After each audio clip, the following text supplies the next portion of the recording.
Naša osnovna usmeritev je prav trajnostno upravljanje in ta kriza, do katere je zdaj prišlo, je nova priložnost, da se tega še bolj primemo. Gosti so se spremenili, ti gosti so zdaj okoljsko in tudi glede na virus veliko bolj osveščeni.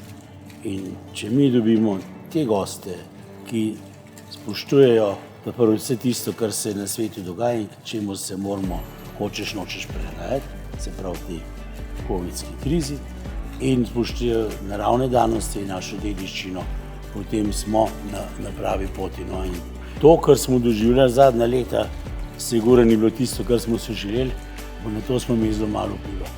Ne moreš, kakorkoli gledaš, noge 46, se čevelj 41 je nas prav. Mi smo 41, nič več. Če se osredotočimo na področje trajnostnega turizma v Bohinju, potem brez kakšnih posebnih velikih besed lahko rečem, da je sigurno ena vodilnih destinacij, ne. To pa zato, ker smo v zadnjih letih naredili številne korake na različnih področjih, če omenim samo naravovarstvo preko razvoja mednarodnega festivala alpskega cvetja in ohranjanja kulturne krajine, če omenim na področju prometa z našimi prometnimi zadevami od strateških načrtovanj do končnih izvedb.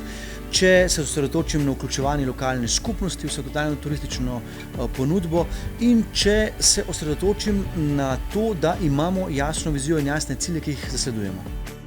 Večina teh ukrepov je usmerjen v mobilnost in seveda v ohranjevanje kvalitete jezera. Nočemo nazaj v masovni turizem, hočemo sicer pa kvaliteten turizem, s katerim bodo zadovoljni tako domačini, ki tukaj živijo, ker je Bled na koncu koncev tudi samo en kraj, kot vsak drug, z vrtcem, šolo, zdravstvenim domom, s svojimi problemi.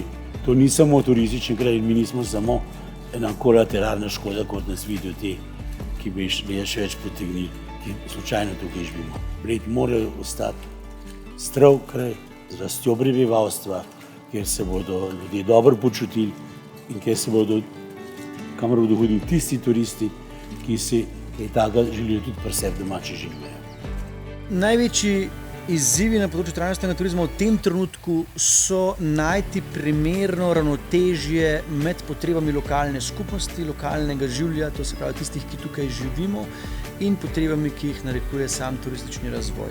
Tukaj prihaja do raznih ali pa do malenkostnih tudi razkorakov in se mi zdi, da je ravno v zapolnitvi te vrzeli je ključen izziv za trajnostni razvoj v Bohinju. Torej ne povem to samo z enim stavkom, ki je mi zelo ljub: Bohinjcem prijeten Bohinj naj ostane obiskovalcem oaza presenečenj.